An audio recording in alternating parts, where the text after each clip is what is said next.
Welcome. In this video, we're going to explain Python's conditional statements. You'll learn how to use if, elif, and else to control your program's flow with conditional logic.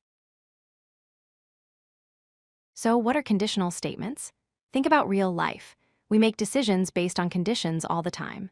For instance, if it's raining, then you'll probably take an umbrella.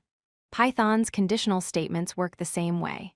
They let a program run specific pieces of code only when a certain condition is true or false. This gives our code the power to make choices, much like a traffic light decides whether cars should go or stop based on the color it displays. The most fundamental conditional statement is the if statement. Its structure is simple. You start with the keyword if, followed by a condition that results in either true or false. You must end the line with a colon. The block of code that should run if the condition is true is placed on the next line and must be indented. In this example, the variable age is 20. The if statement checks if age is greater than or equal to 18. Since 20 is greater than 18, the condition is true, and the program will print the message, "You are eligible to vote." Let's look at another example. Here, we're checking if a player's score has beaten the high score threshold. The variable score is 1,250, and the high score threshold is 1,000. The if statement checks if the score is greater than the threshold. Since 1,250 is indeed greater than 1,000, the condition is true. The indented code runs, printing "Congratulations, new high score." The program then continues and prints "End of program." But what happens if the if condition is false? For that, we have the else statement. It provides a fallback or an alternative action to perform. In this code, age is set to 16. The if condition checks if age is greater than or equal to 18. This is false. Because the if condition is not met, the program skips the indented code under if and executes the code inside the else block instead, printing "Sorry, you cannot vote yet." This flowchart helps visualize the if-else logic. The program first asks, "Is the condition true?" If the answer is yes, it follows the true path and runs the code inside the if block. If the answer is no, it follows the false path and runs the code inside the else block. It's a simple fork in the road, and the condition determines which path the program takes.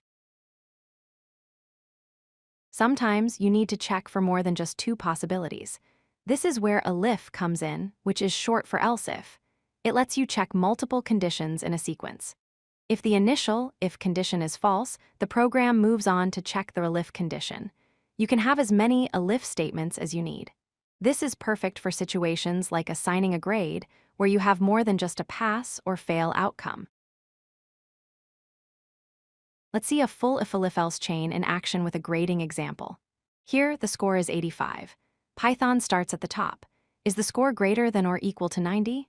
No, it moves to the first elif. Is the score greater than or equal to 80? Yes. The condition is true, so it assigns the grade B and prints the result. Importantly, once a condition in the chain is met, Python executes that block of code and then skips the rest of the elif and else blocks completely. You can also put conditional statements inside other conditional statements. This is known as nesting. It allows for even more detailed logic. In this example, the program first checks if the age is 18 or over. Since age is 25, this is true, and it prints "You are an adult." Then, it moves to the nested if statement. It checks if the person is a member, which is also true, so it prints the second message, "As a member, you get a bonus." Nesting helps you handle conditions that depend on other conditions.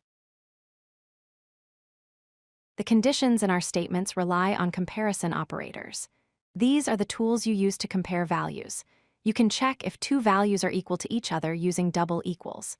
To check if they are not equal, use an exclamation mark followed by an equals sign. You can also check if a value is greater than, less than, greater than or equal to, or less than or equal to another value. These operators are the building blocks of your conditions. You can create more powerful conditions by using logical operators. The AND operator requires both conditions to be true. The OR operator requires at least one of the conditions to be true. And the NOT operator is used to reverse the outcome of a condition. It turns true into false and false into true. These allow you to build complex checks, like verifying an age and a ticket status at the same time. Let's quickly recap. Use if for a single choice. Add an else to provide a fallback action when the if is false. Use elif to create a chain for checking multiple different conditions. And finally, you can combine checks using the logical operators and, or. Mastering these statements is a huge step in learning to program. Coming up next, we will explore how to make your program repeat actions using loops. If you like this video, hit that like button and don't forget to subscribe. Visit codelucky.com for more such useful content.